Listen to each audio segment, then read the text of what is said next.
لبيك لا شريك لك لبيك إن الحمد والنعمة لك والملك لا شريك لله رب العالمين والصلاة والسلام على سيد الأنبياء والمرسلين أما بعد فأعوذ بالله من الشيطان الرجيم بسم الله الرحمن الرحيم الحمدللہ ہم نے حج کے موضوع پر دو پروگرام آپ نے ملاحظہ فرمایا ہم نے ریکارڈ کیے.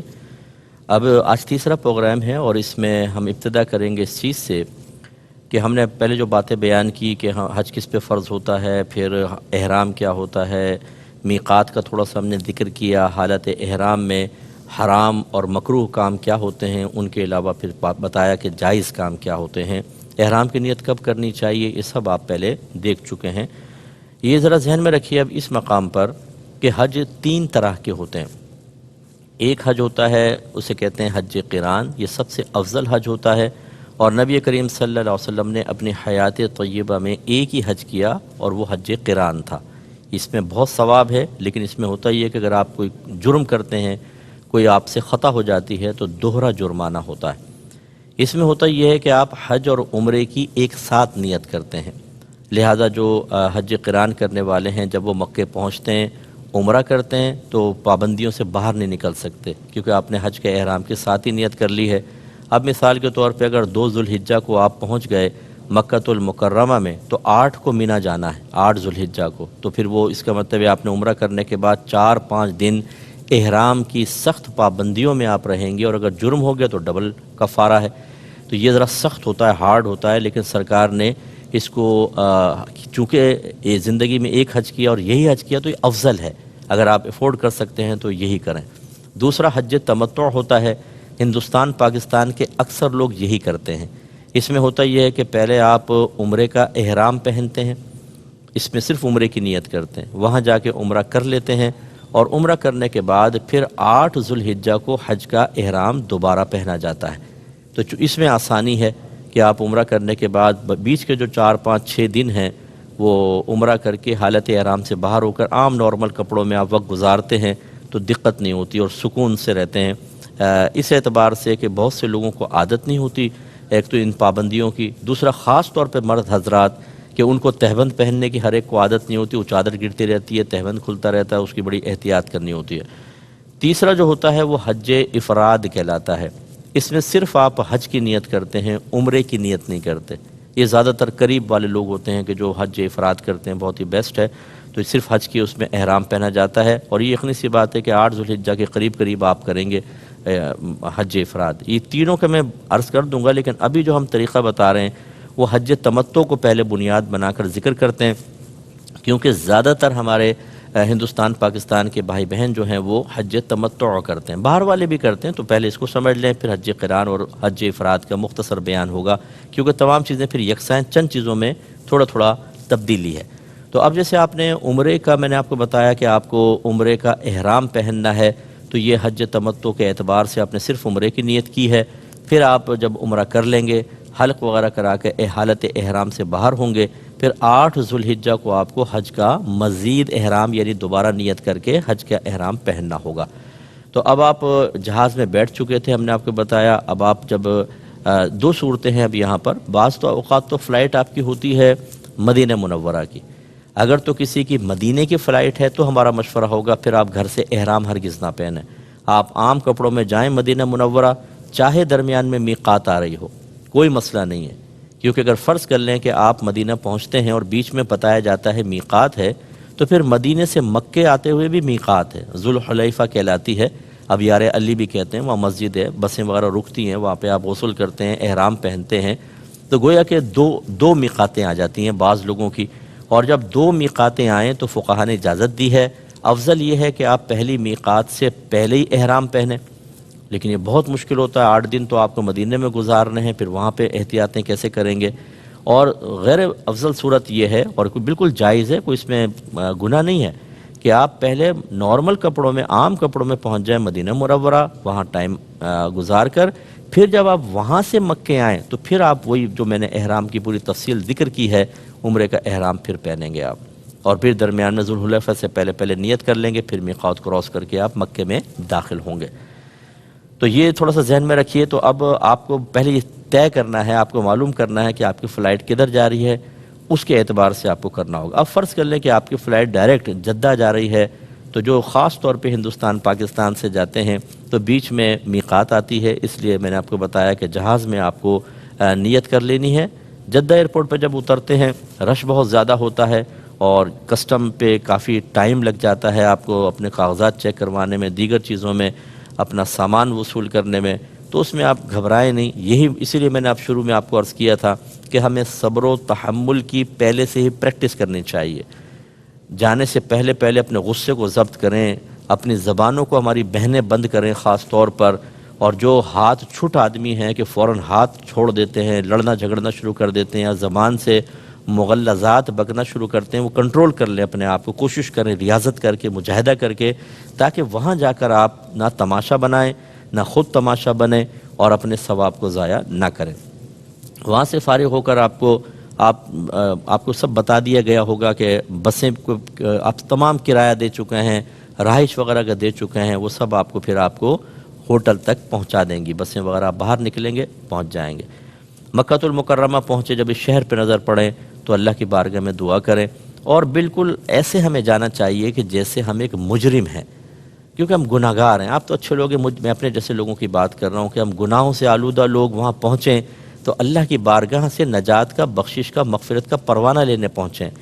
اور یقینی سی بات ہے کہ اگر مجرم ہو اور وہ پھر بھی کھلکھلا کے ہنس رہا ہو اور وکٹری کے نشانات بنا رہا ہو اور مستیوں میں لگا ہو تو آپ کہیں گے بھئی بہت ہی حیا سے خالی آدمی ہے کہ مجرم اور ایسی حرکتیں کر رہا ہے.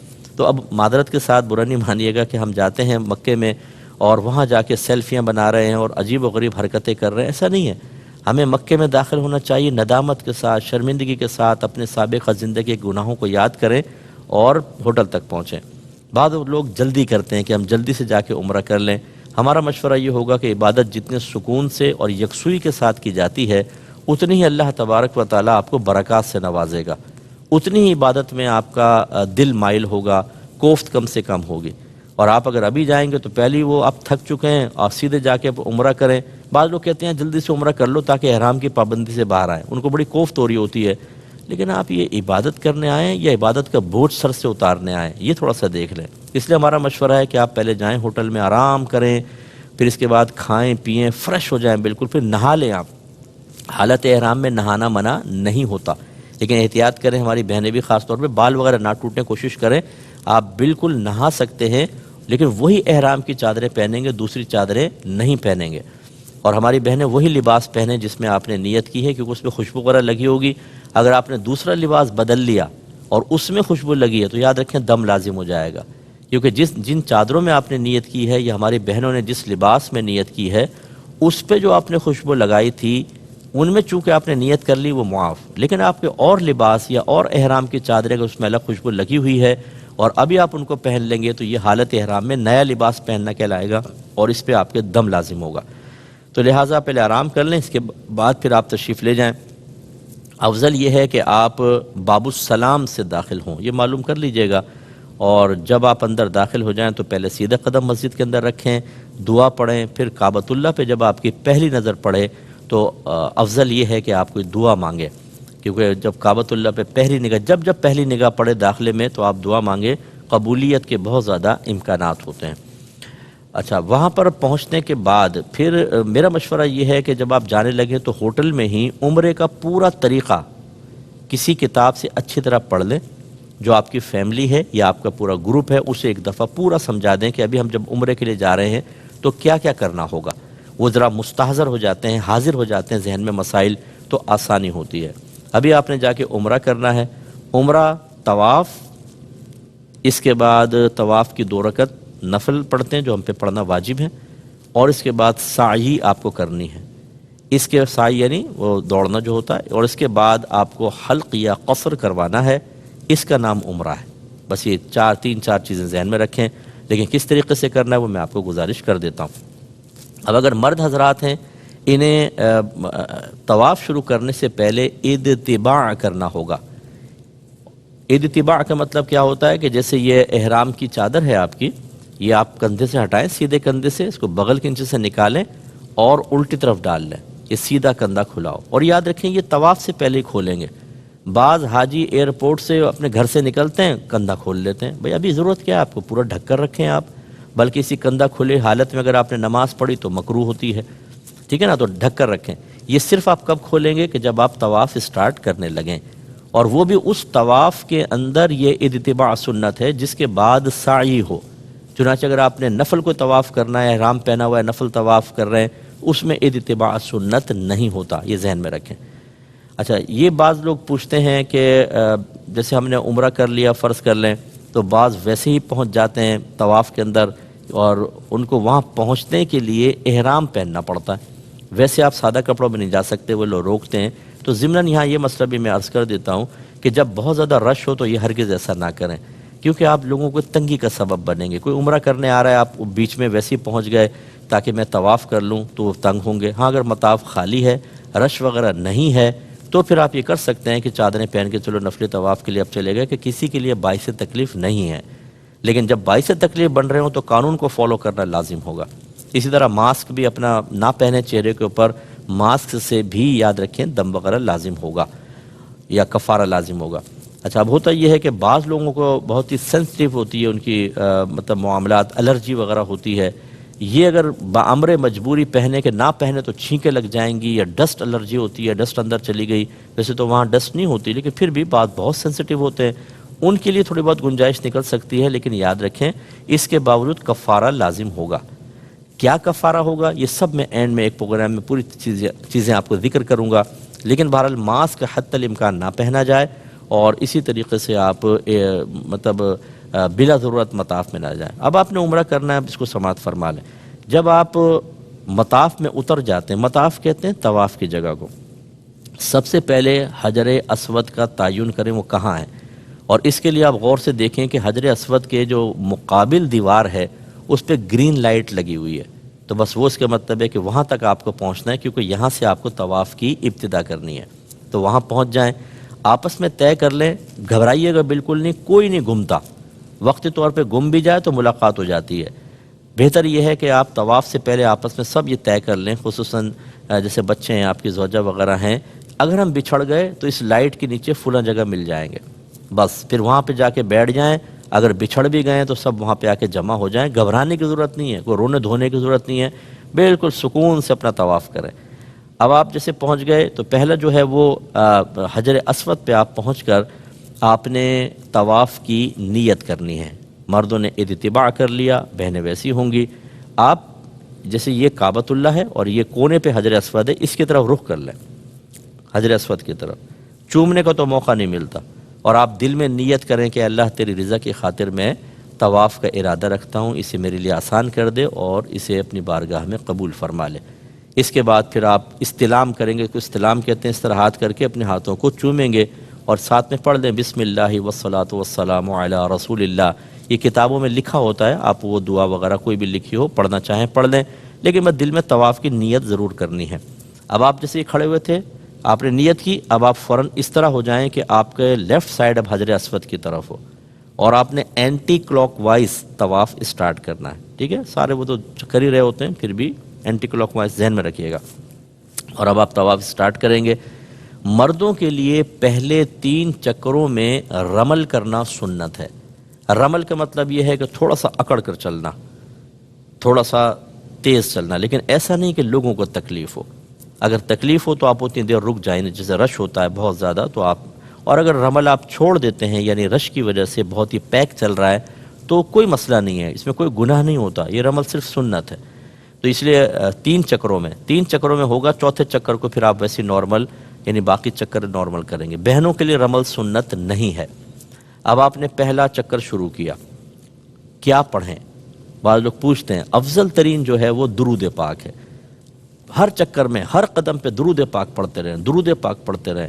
اور ہم نے پہلے آپ کو بتایا تھا کہ آپ کو تلبیہ پڑھنا ہے، لیکن جب آپ طواف شروع کرتے ہیں عمرے کا تو تلبیہ موقوف ہو جائے گی، اب تلبیہ نہیں پڑھنے، اب آپ درود پاک پڑھیں۔ بعض لوگ جو ہیں وہ حج کی کتابیں ہاتھ میں ہوتی ہیں، دعائیں پڑھ رہے ہوتے ہیں، یہ حج کی کتاب دیکھ کر پڑھنا خلاف سنت ہے، ٹھیک ہے نا؟ اور اسی طرح بہت سوں کو دیکھیں گے کہ ان کا گروپ لیڈر آگے ہوتا ہے اور وہ بلند آواز سے دعا پڑھتا ہے، باقی سارے اس کو دہرا رہے ہوتے ہیں، یہ بھی خلاف سنت ہے، کوئی سنت طریقہ نہیں ہے۔ لیکن آپ کسی پہ تنقید نہ کریں، کسی کو حقیر نہ سمجھیں، کسی کا مذاق نہ اڑائیں۔ ہو سکتا ہے کون اللہ کی بارگاہ میں کتنا مقبول ہے، تو بالکل عاجزی کے ساتھ اپنے آپ کو فوکس رکھیں۔ تو ہمارا مشورہ ہے درود پاک پڑھیں۔ اب آپ چکر لگائیں گے، چلتے جائیں گے۔ اچھا، پہلا آپ نے حجر اسود، پھر اس کے بعد رکن شامی، اس کے بعد رکن عراقی یعنی کونوں کے نام ہیں، پھر رکن یمانی آتا ہے۔ رکن یمانی یعنی وہ حجر اسود سے پہلے والا ہوتا ہے۔ اس کے پاس جب پہنچتے ہیں، اگر بہت ہی قریب ہونا تو خالی ہاتھ برکت کے لیے لگا سکتے ہیں آپ، لیکن آپ دیکھیں گے وہاں بہت سارے یوں ہاتھ ہلا رہے ہوں گے، یوں کر کے چوم رہے ہوں گے۔ کسی چیز کی ضرورت نہیں، آپ اپنے طواف کو جاری رکھیں حتیٰ کہ حجر اسود تک پہنچ جائیں، اور اس کے لیے وہی گرین لائٹ آپ کی بڑی مدد کرے گی کہ دور سے آپ کو نظر آ جائے گی، تو بس وہاں پہ آ کے آپ ایک چکر آپ کا پورا ہو گیا۔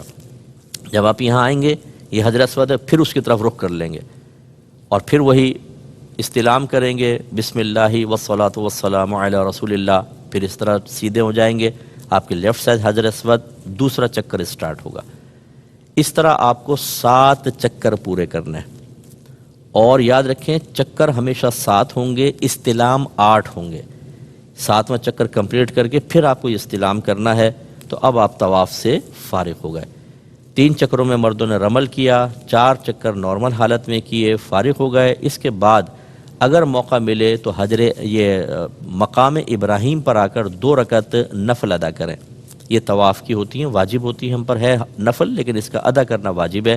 اگر وہاں رش ہو تو جہاں مسجد میں آپ کو جگہ ملے کر لیں، یہ ضروری نہیں ہے آپ۔ اور غور کیجئے گا کہ مکروہ وقت نہیں ہونا چاہیے، طلوع آفتاب، غروب آفتاب یا زوال کا وقت نہیں ہونا چاہیے، ان وقتوں میں نوافل منع ہے۔ اگر یہ وقت چل رہا ہے تو پھر تھوڑا وقت گزار لیں، بعد میں ادا کر لیں، کوئی مسئلہ نہیں ہے، تاخیر ہو سکتی ہے اس میں۔ مقام ابراہیم پر نماز ادا کرنے کے بعد یا مسجد میں کہیں پر پھر اگر موقع ملے تو ملتزم پر حاضر ہوں۔ حجر اسود سے کعبۃ اللہ کے دروازے کے درمیان کا جو حصہ ہے اس کو ملتزم کہا جاتا ہے۔ کہتے ہیں کہ یہاں پر دعا مانگے تو 70,000 فرشتے دعا پر آمین کہنے کے لیے تشریف فرما ہوتے ہیں۔ تو بعض لوگ کعبۃ اللہ پر، بعض وہاں پر، لیکن احتیاط کیجیے گا خوشبو نہ لگی ہو۔ عموماً غلاف کعبہ پر خوشبو ہوتی ہے، اگر آپ ہاتھ رکھیں گے اور خوشبو آ گئی، دم لازم۔ ایسے حجر اسود کو چومنے کی کوشش نہ کریں۔ بعض لوگ طاقت لگاتے ہیں کہ چوم کے دم لوں گا، اس میں کوہنیاں مار رہے ہیں، دھکے دے رہے ہیں، عورتیں گھس رہی ہیں، جسم پس رہے ہیں۔ نہیں، دور سے استلام کریں، اور اگر آپ پہنچ ہی گئے تو ہونٹ لگانے سے تھوڑا سا احتیاط کریں، اس میں بعض اوقات خوشبو ہوتی ہے۔ اگر پورے ہونٹ آپ کے خوشبو میں ہو گئے تو دم لازم ہو جائے گا، بکرا ذبح کرنا ہوگا، یاد رکھیں، بطور کفارہ۔ اللہ تعالی ہمیں سمجھ کی توفیق عطا فرمائے۔ باقی مسائل انشاءاللہ نیکسٹ پروگرام میں ذکر کریں گے۔ وآخر دعوانا ان الحمدللہ رب العالمین۔